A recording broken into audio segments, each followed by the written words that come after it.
Opa, voltamos. Voltamos, mas quem vai ver esse vídeo não vai ver toda a nossa conversa anterior.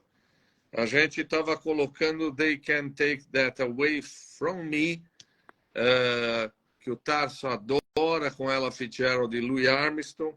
A gente estava vendo várias gravações aqui que são dessa música do George Gershwin e Ira Gershwin, mas o Instagram derrubou a gente, porque não pode botar musiquinha. Olha. Né? Então, vamos começar tudo de novo. O Tarso é um querido amigo, um grande neurologista, assistente doutor do Departamento de Neurologia da FMUSP. Há pouco tempo atrás tinha uma paciente nossa que dizia que ele descobriu coisas que nenhum neurologista tinha descoberto, fez grandes elogios a você, o que obviamente era previsível. Então, Tarso, muito obrigado por você ter aceito esse bate-papo. Eu vou complementar que você é uma das pessoas mais cultas que eu conheço. Imagina. Eu agradeço muito o convite, é um prazer enorme falar com vocês, falar com um amigo. Vamos lá, você me propôs um tema que eu achei muito interessante. Por que estudar a história da neurologia? Olha, eu acho, Taki, que talvez a gente possa se reportar ao filósofo dinamarquês Kierkegaard, que dizia que, embora a gente viva a vida prospectivamente, dia após dia, nós só somos capazes de avaliar a nossa vida, as nossas transformações ao longo da vida, retrospectivamente. E se isso vale para o ser, vale também para a história, né? Para os eventos que se sucedem ao longo do tempo. A gente só é capaz de avaliar de maneira o melhor possível o lugar em que chegamos a partir dessa trajetória toda, né? E, obviamente, a neurologia ela evoluiu de maneira muito grande nas últimas décadas e a gente só consegue compreender essa evolução indo mais tempo, indo até a antiguidade, entender a trajetória, as transformações por que nós passamos para chegar nesse atual estágio de conhecimento, né? Então, você veja na antiguidade algo que para nós hoje não existe nenhuma discussão, que a sede da atividade mental é o cérebro.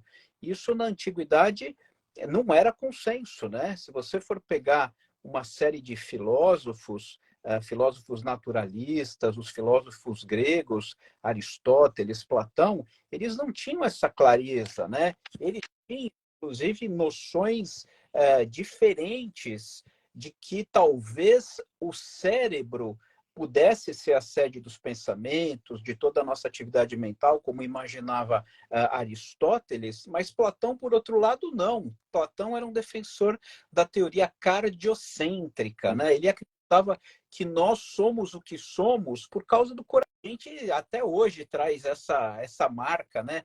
Estou com um aperto no coração, tenho uma angústia no coração. Não, a angústia, o aperto, tudo isso é algo de origem claramente cerebral, né?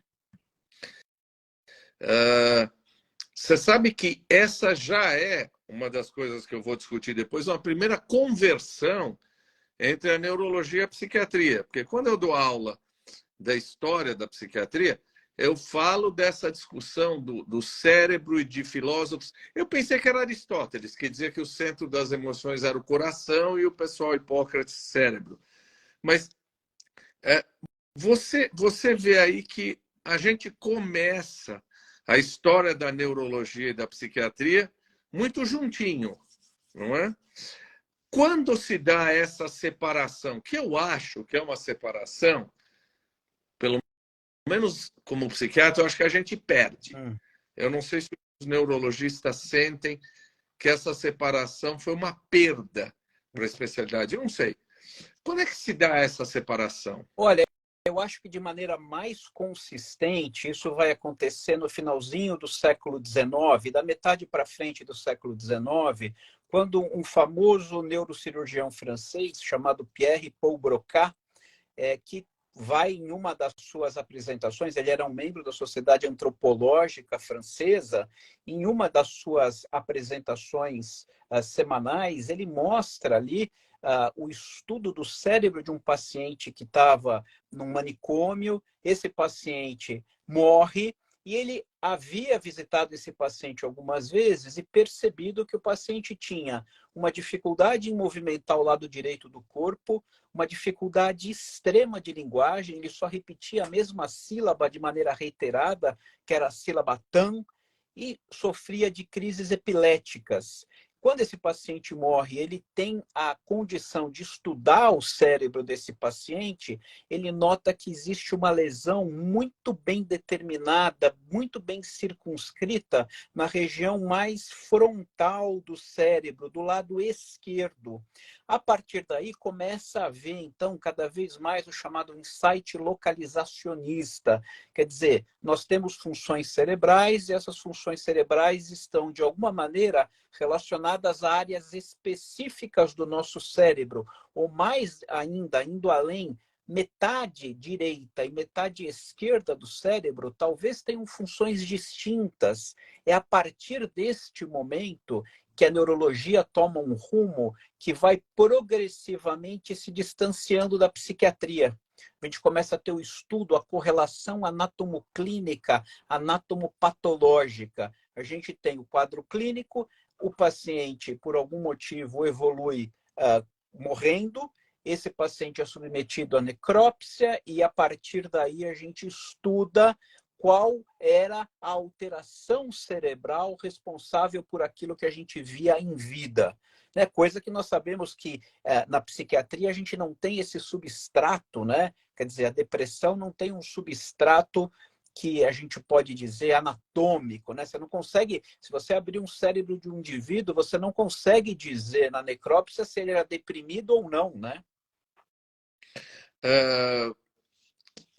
Eu achei interessante a proposta da live, porque pode ser que eu esteja parcialmente enganado, mas eu dou aula de história da psiquiatria e eu acho que a história da psiquiatria, assim como você colocou na história da neurologia, é fundamental para a gente entender os conceitos. E digo assim, talvez o cardiologista, o endocrinologista, o ortopedista não precise conhecer muito a história da sua especialidade.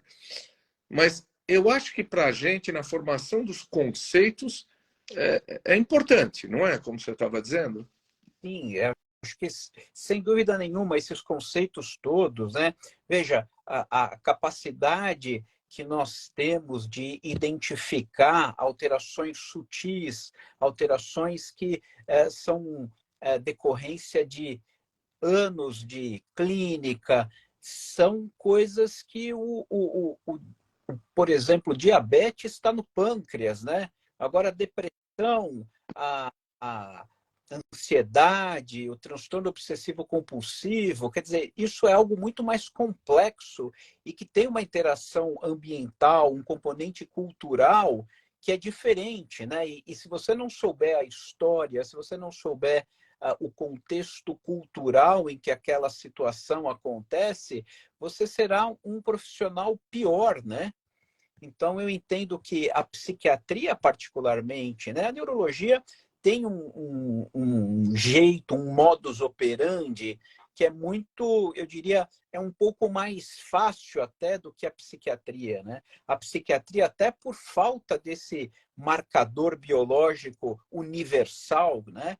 É mais complicado, é mais complexa e depende muito do background cultural do psiquiatra, né? Então, eu entendo que a psiquiatria exige mais, um domínio maior desses conceitos culturais, antropológicos, né, sociológicos, do que até mesmo a neurologia. Quanto a isso, eu não tenho dúvida. Né? E você veja que existe... O Freud queria muito estudar as bases biológicas da afasia. Né? Você pegar o primeiro trabalho do Freud é afasia. Foi o que o Freud... Vamos explicar para as pessoas a afasia. Afasia é um distúrbio da linguagem que pode ser caracterizado ou por uma pessoa que compreende o que está acontecendo, mas tem dificuldade em se expressar, ou o contrário, a pessoa se expressa, mas não compreende o que está sendo dita. E em casos extremos, a pessoa não compreende nem é capaz de se expressar. né, o que a gente chamaria de uma afasia global. E o Freud começou a identificar esses indivíduos que tinham essa dificuldade de expressão, particularmente após traumatismos na metade esquerda da cabeça, né? E ele tinha um interesse genuíno em tentar compreender o que acontecia naquele momento, mas ele deixa bem claro na monografia dele que ele carecia de instrumentos de investigação adequados, que ele esperava que o decorrer das décadas e do avanço tecnológico, talvez isso se tornasse possível. Quer dizer, foi uma profecia freudiana, né? Mas ele, naquele momento, não foi capaz de acessar isso da maneira como ele queria. Eu até separei para mostrar aqui no computador um quadro do Hieronymus Bosch, aquela extração da pedra da loucura da cabeça. Não sei se dá para ver. Acho que dá, né? Dá para ver, sim. Tá. A trepanação e essa história de achar que a loucura está em algum lugar que precisa retirar, etc. Não é muito antigo também? É antiquíssima, né? A gente tem uma série de estudos fósseis antropológicos mostrando que a trepanação era muito utilizada, né? A trepanação de várias maneiras na Idade Média, utilizada na tentativa de exorcizar a loucura, né? De exorcizar até mesmo crises epiléticas, né? Os indivíduos eram tratados dessa maneira em que se acreditava que fazendo orifícios, né, trepanações na cavidade, na calota craniana, você faria com que por esses orifícios tudo que fosse mal, os espíritos ruins pudessem sair daí, né? A gente tem que lembrar que na Idade Média a concepção que se tinha do funcionamento cerebral ainda estava muito relacionada à questão dos espíritos, né? Então você teria uma questão muito primordial que se iniciaria no fígado. Do fígado, esse espírito, que era chamado de espírito, esse espírito viajaria até o coração e até os pulmões, né? No coração e nos pulmões ele se converteria no chamado espírito vital. E esse espírito vital, por sua vez, seguiria até o cérebro, se formando o chamado espírito animal, né? E o espírito animal que seria a essência da alma e da mente.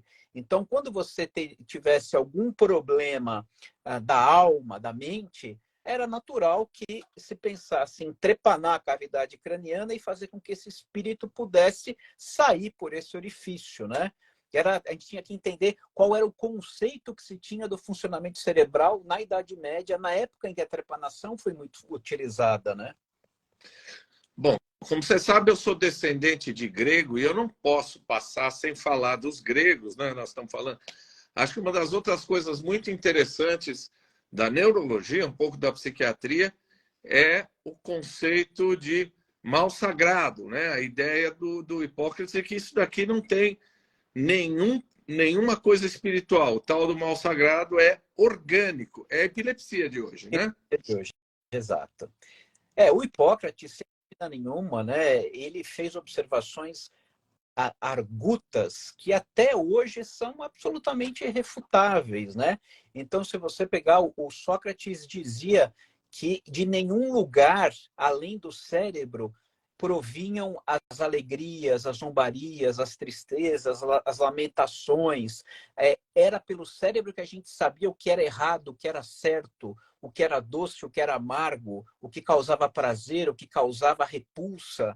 Se você for observar, nós estamos falando de Hipócrates 400 anos antes de Cristo, né? E ele já tinha essa clareza puramente pelo exercício da observação, do exercício clínico, né? Nós estamos falando de uma época que não tinha raio-x, tomografia, ressonância, PET, tinha única e exclusivamente o exercício clínico, a escuta, né? E a observação, o poder de observação. Eu gosto dessa história, se você me permite, que até Hipócrates, se alguém caísse com uma crise epilética, né, diziam que era um mal sagrado, tinha que parar tudo, tinha que parar o comício. Aí as nossas drogas que tratavam a epilepsia lá atrás eram as anticomiciais, não é? Porque Deus não gostava daquele comício, tinha que parar qualquer coisa, não é isso? Exatamente, a explicação era essa, né? Quer dizer, a gente arruma explicações, é interessante, né? Nós, seres humanos, somos feitos basicamente, o que dá apaziguamento psíquico para nós são dois eixos, o eixo causal e o eixo temporal. Então, a gente muito na clínica, né? O paciente neurológico chega e diz para a gente assim: doutor, eu tenho certeza que essa dor de cabeça começou a semana passada quando eu discuti com o meu vizinho. Isso para ele dá uma tranquilidade enorme, porque tem o eixo temporal, quando começou, e o eixo causal, por que que começou, né? Então, nós somos seres que contam histórias e que resolvem o seu conflito psíquico, aquela sensação que dá de desajustamento, colocando meio que inconscientemente os dois eixos, o temporal e o causal.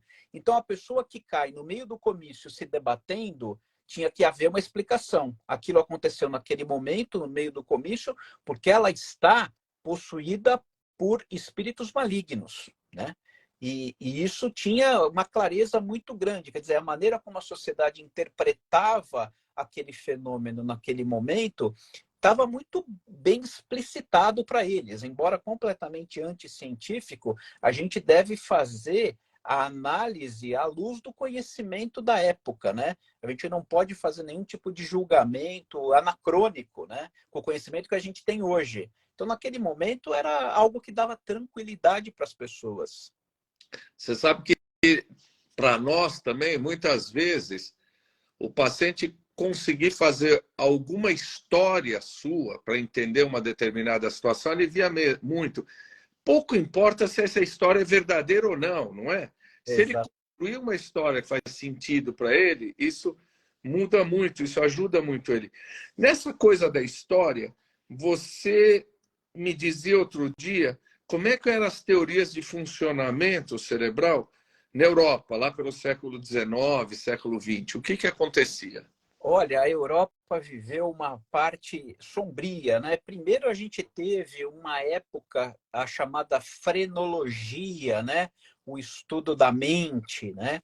A frenologia, ela foi muito incensada por um austríaco que era o Franz Joseph Gauss, né? O Gauss acreditava que o nosso cérebro era todo compartimentalizado e que cada parte do cérebro é responsável por uma certa emoção, por uma certa capacidade, e que ele podia, pela análise da conformidade da calota craniana, determinar a presença ou a ausência de determinadas aptidões. Por exemplo, Gauss achava que as mulheres que tinham essa região posterior da cabeça, né, o occipício, a região occipital, bem proeminente, isso era indicativo de que aquela seria uma boa mãe.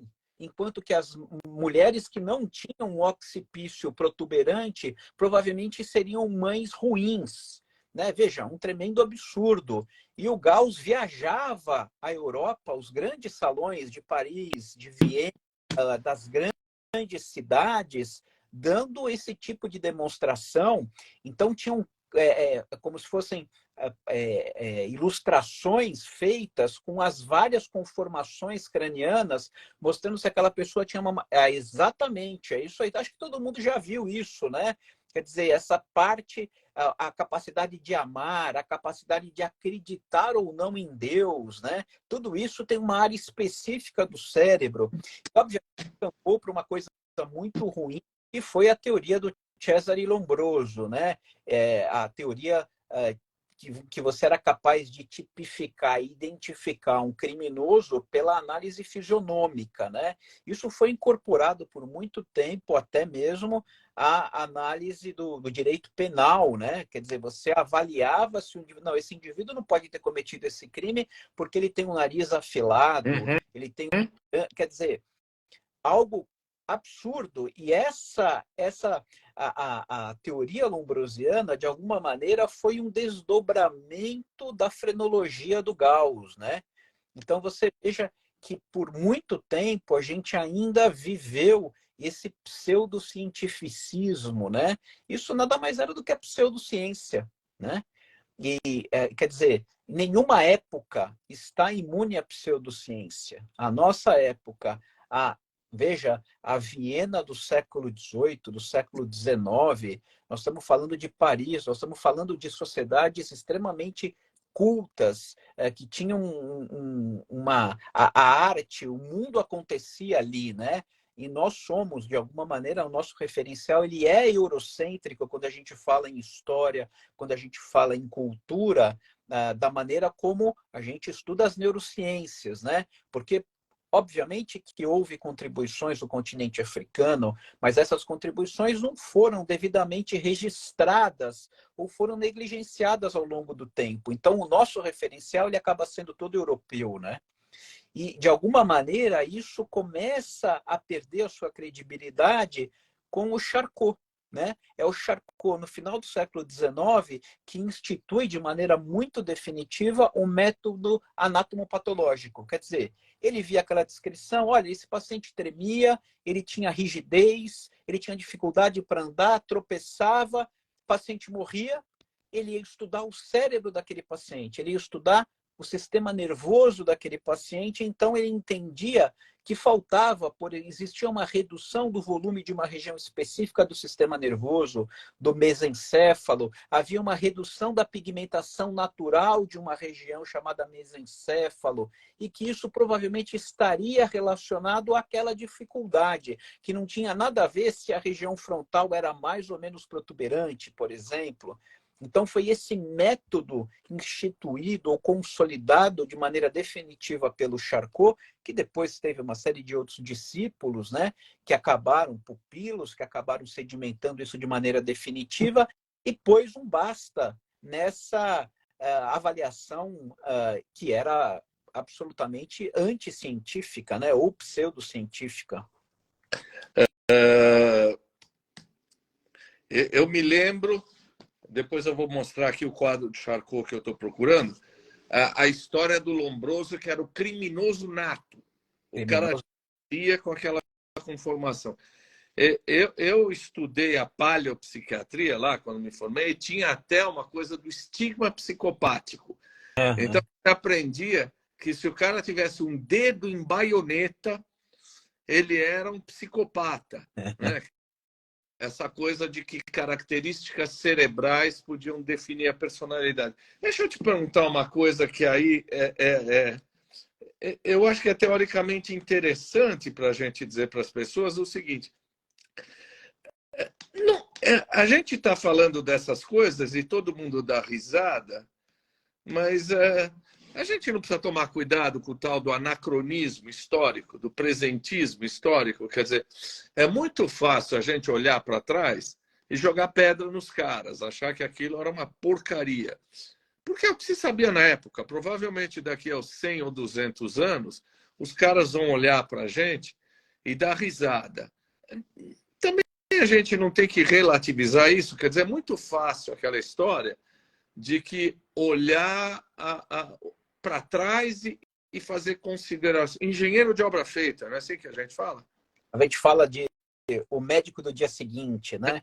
Quando está claro, já aconteceu, o diagnóstico está elucidado, você chega e fala, é óbvio que era isso, né? De fato, o anacronismo é um problema, né? O contexto histórico e cultural deve ser levado sempre em consideração e o julgamento deve ser feito à luz do conhecimento da época, né?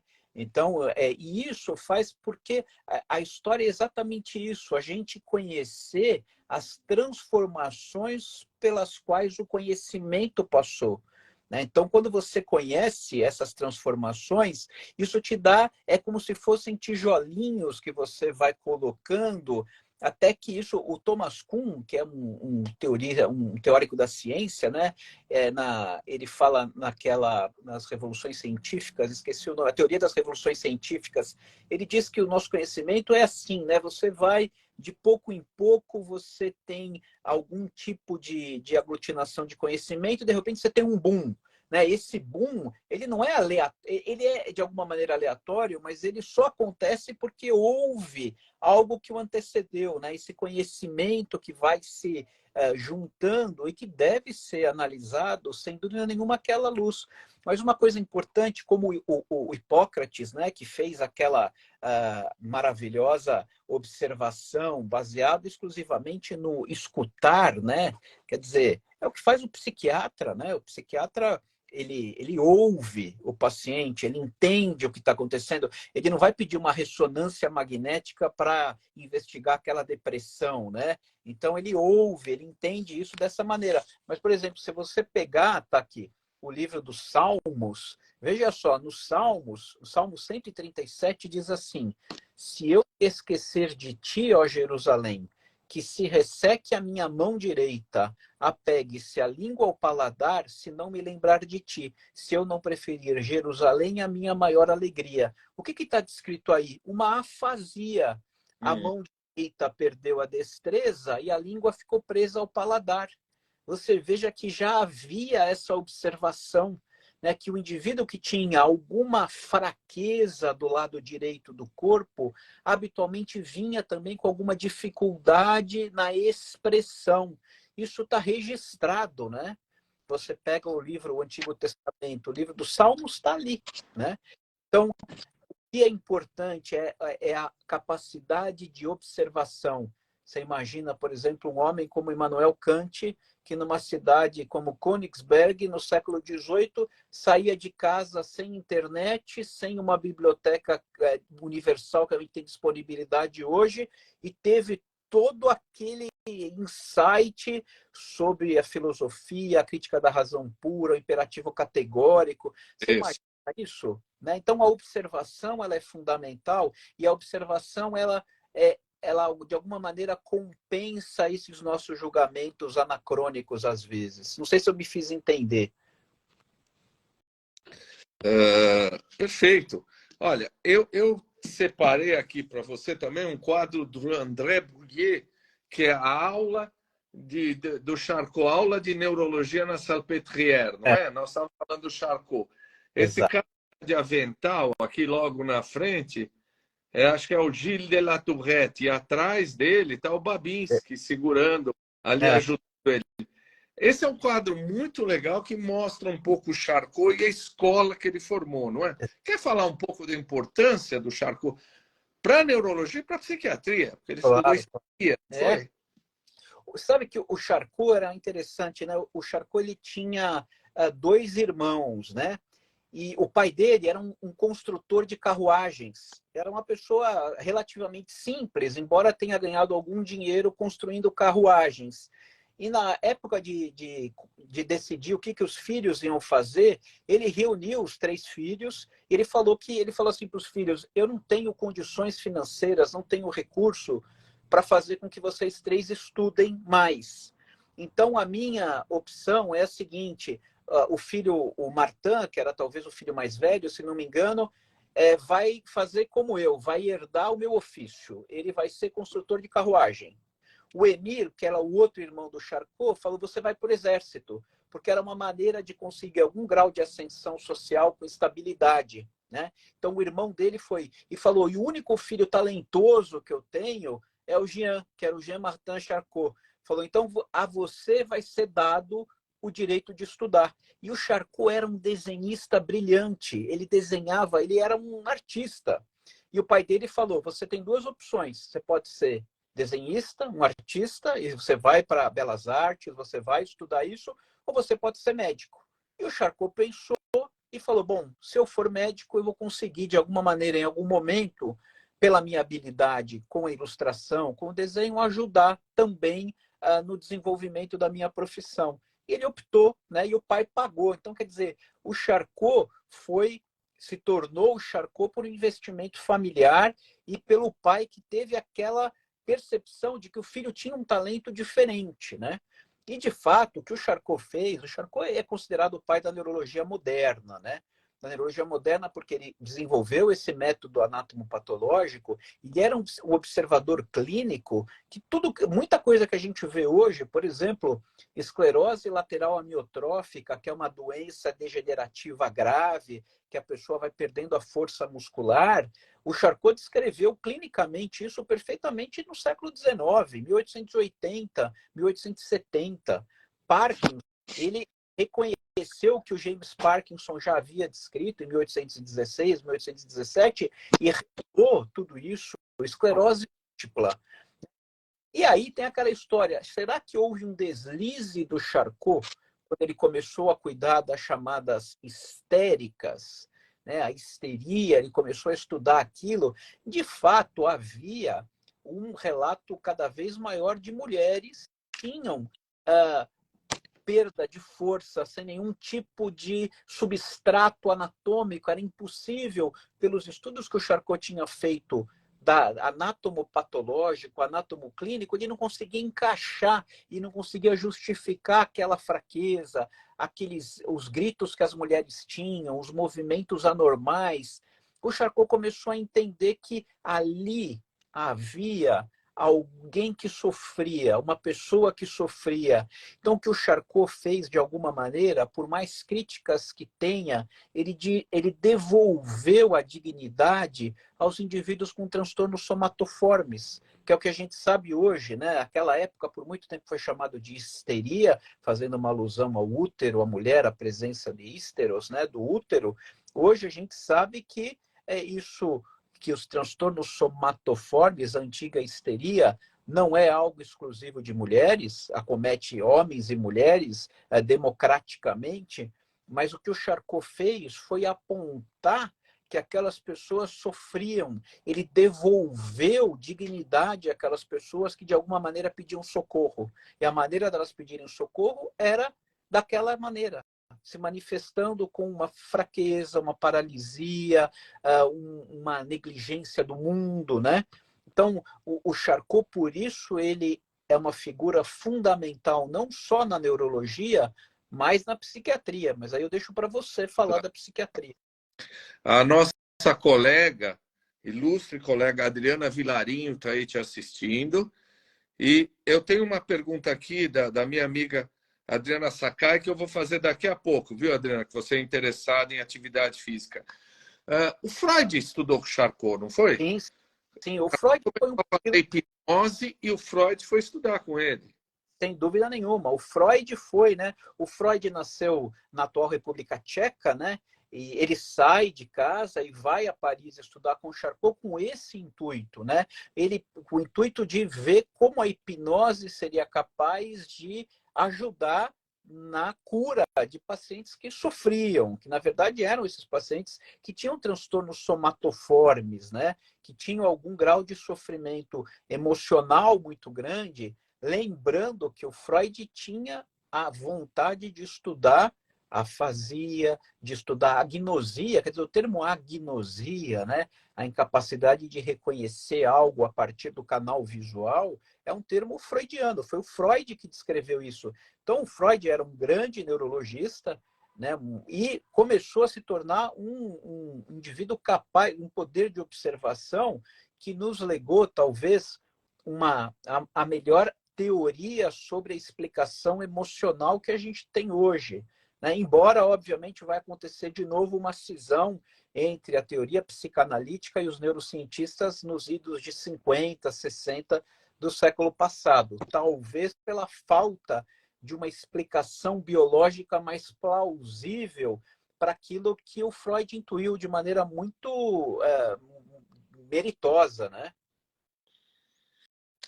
Então, deixa eu perguntar o que a Adriana me mandou para perguntar. A Adriana Sakai é uma professora de educação física. Agora eu vou explorar, né, o Tarso neurologista. Eu estava discutindo um pouco com ela o papel da atividade física em depressão, em ansiedade. Atividade física, eu não sei se só em Alzheimer, demência, mas em outras doenças neurológicas, a questão da atividade física é relevante? Extremamente relevante, tá aqui.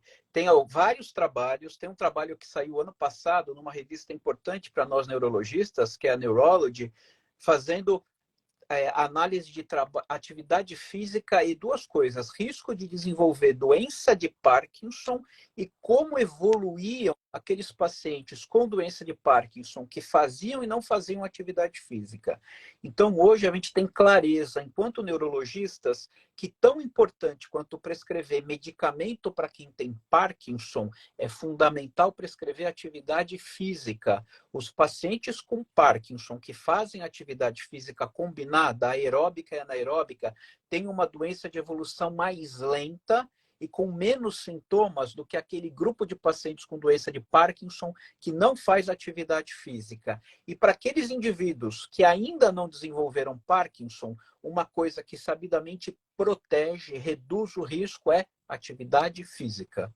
Então, façam atividade física para reduzir o risco de Parkinson. A atividade física reduz o risco de doença de Alzheimer e melhora toda a nossa condição física e mental. A gente sabe hoje, por exemplo, a musculação. Quando você faz musculação, você tem a produção de uma substância pelo músculo estimulado, que é a irisina. E a irisina atinge o sistema nervoso central e tem um potencial sinaptogênico, gera comunicações entre as células nervosas. Então, a atividade física é fundamental.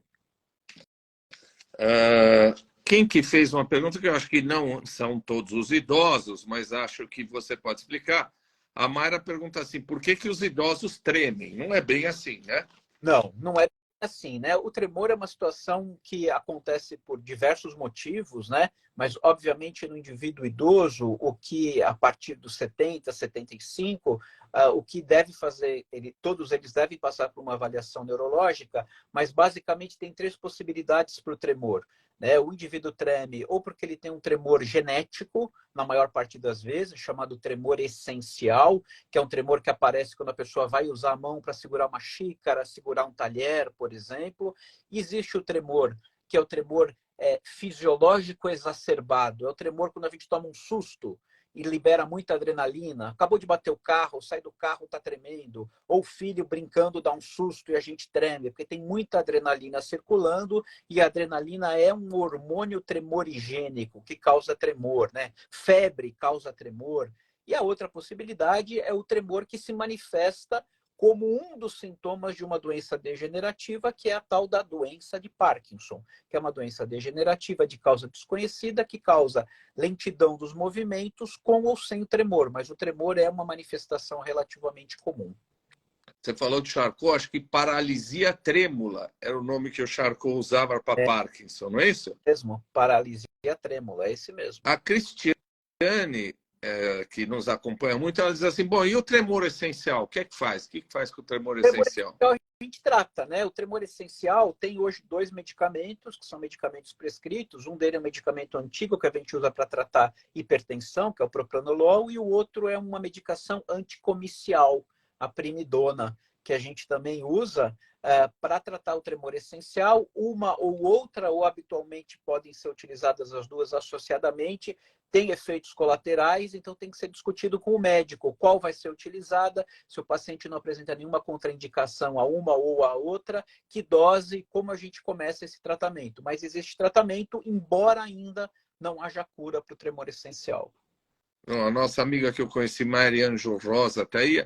A Ângela diz o seguinte, frio causa tremor, febre. Claro, há uma liberação adrenérgica, quer dizer, claro, o Tarso estava falando mais de doenças, né? Tremor essencial foi perguntado.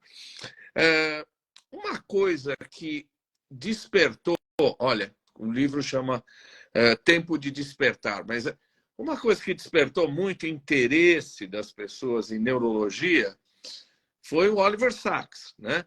Aqueles livros dele, O Homem que Confundiu Sua Mulher com Chapéu, não é isso? Exatamente. Tempo de Despertar, que é uma encefalite letárgica. Como é que é essa história? Fala um pouquinho dessas coisas, essas afasias, essas agnosias, essas coisas tão interessantes que ele fala, né?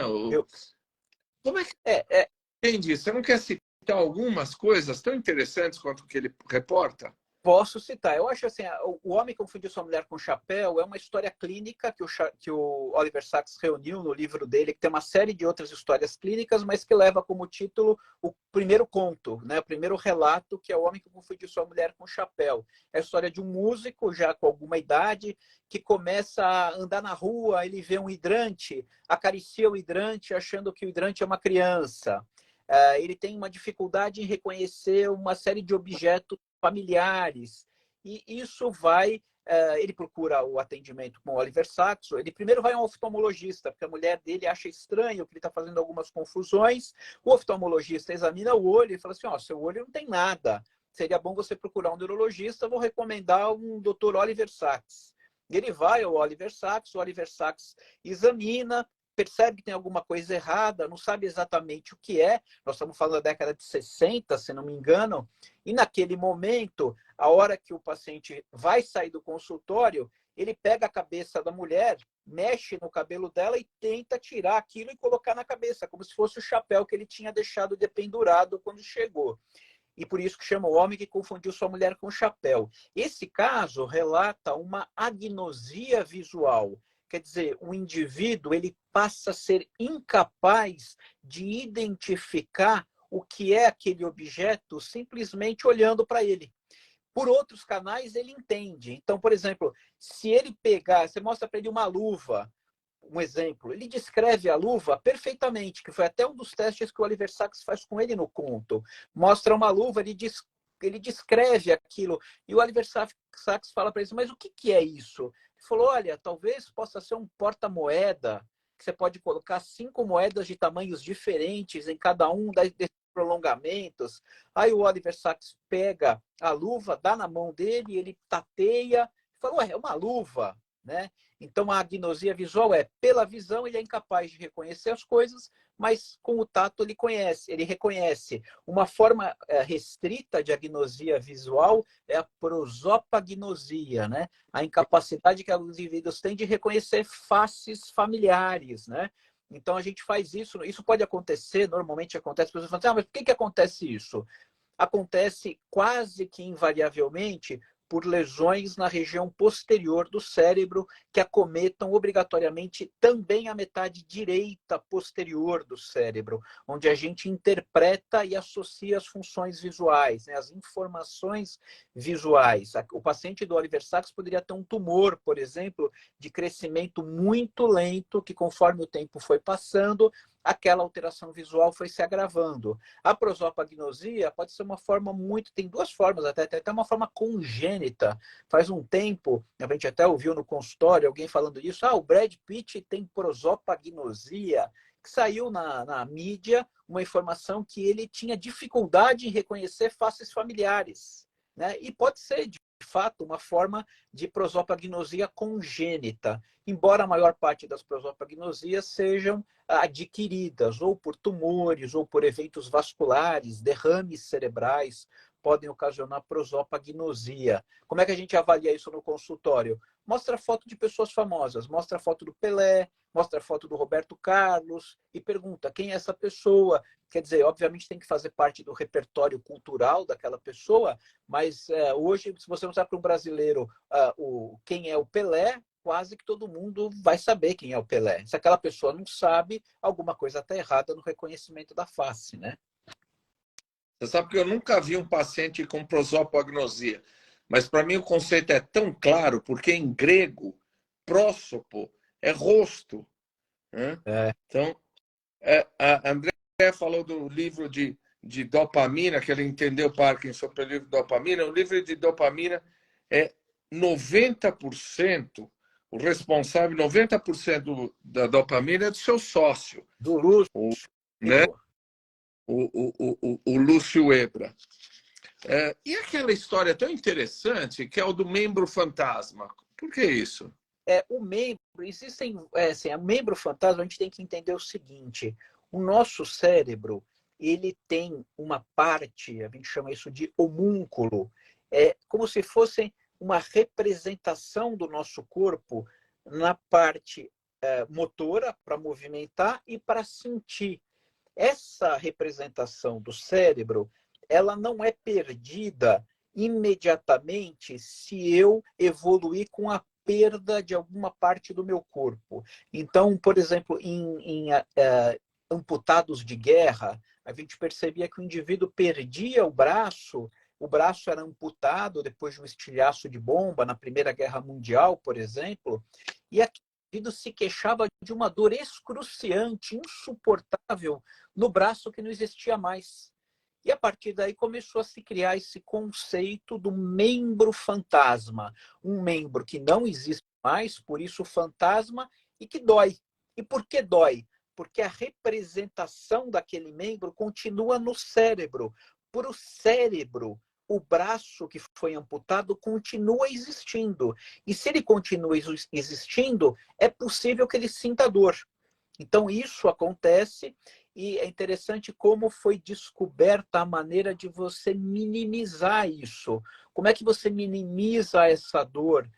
Por um tratamento super simples ou por uma técnica relativamente simples, que é colocar um espelho. Você coloca um espelho no braço que o indivíduo ainda tem e a hora que ele olha o espelho refletido, a imagem como se fosse o braço que foi amputado, a mão que foi amputada, ele consegue movimentar a mão que existe, o membro que existe, e consegue ver a movimentação do membro que não existe mais, como se existisse. E isso causa um alívio da dor de maneira significativa. Então, nunca ouvi falar nisso, coisa mais extraordinária. É a técnica do espelho. Por um espelho, você pode ajudar na reinterpretação do membro fantasma. Aqui a André pergunta, quando ocorre uma lesão frontotemporal, existe dificuldade da pessoa se observar no espelho e fazer a relação de frente e trás? É isso? Eu acho que eu entendi a pergunta. A demência frontotemporal, você tem, de fato, uma doença de causa desconhecida que vai havendo uma degeneração dos lobos frontais e temporais.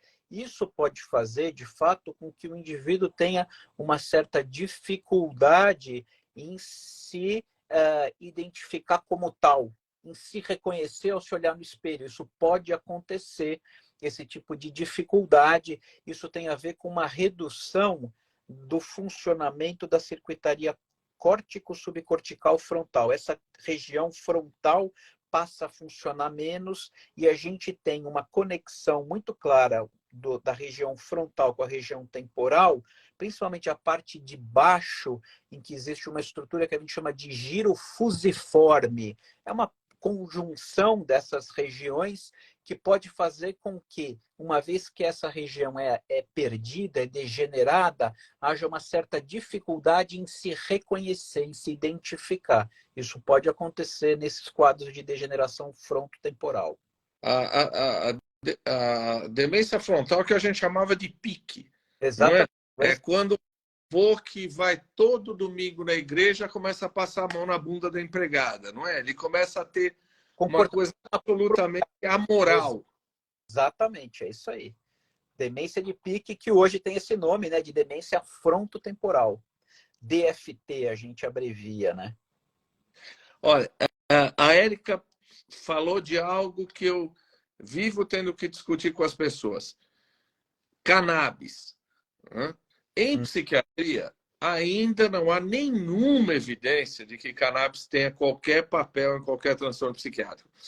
Em epilepsia, parece que cannabis em um determinado tipo de epilepsia oferece um descortino grande, que é possível que sim.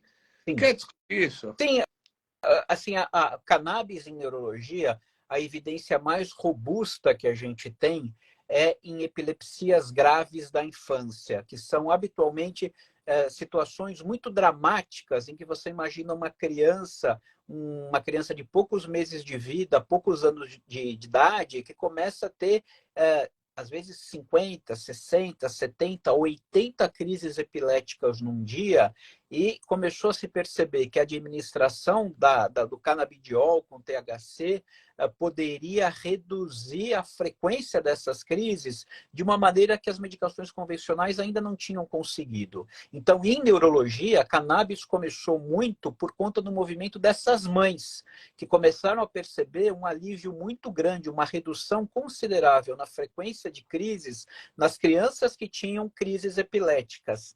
A partir daí, se extrapolou o uso numa série de doenças neurológicas, mas as evidências são muito restritas.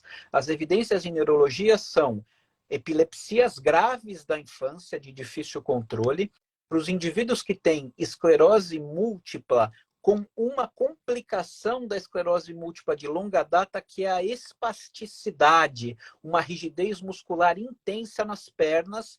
A canabidiol pode ajudar. E a terceira situação é no manejo adjuvante da dor crônica. Você pode ter algum benefício. Todo o resto carece de evidência científica. Então, posso dar para minha mãe que tem Alzheimer? Não existe evidência científica. Posso dar para o meu marido que tem Parkinson? Não existe evidência científica. Então, as evidências são claras e ainda restritas a essas três situações. Claro, o tremor no Parkinson pode ser atenuado pelo canabidiol? Pode. Mas você fala assim, qual que é a força dessa evidência? É muito pequena. Todas as outras situações, a gente ainda não tem uma evidência que endosse a prescrição de maneira universal em neurologia. Náusea e vômito em câncer, né? Ajuda. Perfeito. Né? Agora, vira e mexe, eu tenho pacientes com Alzheimer que um médico, sabe lá onde, manda para a família um monte de referência que não diz absolutamente nada e que diz, nós temos que tratar com canabidiol. Só para enfatizar, não há evidência de usar em Alzheimer, Não, né? não há. O que existe é em um paciente que tem doença de Alzheimer e uma alteração comportamental muito exuberante, de difícil manejo, alguns colegas têm prescrito como um tratamento um tratamento complementar. Agora, para a reversão da questão da perda da memória, nenhuma evidência, nenhuma. O que existe é isso, nas alterações comportamentais, de forma adjuvante, você poderia tentar, não seria de todo recriminável. Agora, de fato, evidência robusta não existe. O que a gente vai ter para tratar Alzheimer daqui para frente? Olha, tá aqui o que tem de novidade, talvez sejam os anticorpos monoclonais, né? A gente hoje tem ouvido falar muito do aducanumab e do lecanemab. São o quê? São proteínas injetadas na veia daquele paciente que tem por objetivo bloquear a chamada proteína beta-amiloide. O que é isso? Quem tem doença de Alzheimer tem um acúmulo de uma proteína anormal, são duas, mas a proteína que nós estamos falando aqui é o amiloide. Essa proteína amiloide que todos nós temos, que serve para uma série de funções cerebrais, nos indivíduos com Alzheimer, essa proteína, ela perde a sua capacidade biológica normal, ela se deposita no tecido cerebral e acredita-se, a chamada teoria amiloide, que o acúmulo progressivo dessa proteína no cérebro vai culminar com a perda do funcionamento neuronal adequado, causando a demência ou doença de Alzheimer. Quando você usa essa medicação, você bloqueia o depósito desse amiloide e pode remover o amiloide que já se depositou. O que nós temos hoje? A aprovação dessa medicação pelo FDA, esse tal do lecanemab. O problema ainda é o custo, é um custo muito alto, e os riscos. Essa proteína amiloide, além de se depositar no cérebro, ela se deposita na parede das artérias de todos nós. Então, quando você fala em remover o amiloide, você remove o amiloide do cérebro, mas remove também o amiloide dos vasos, o que pode ocasionar sangramento cerebral.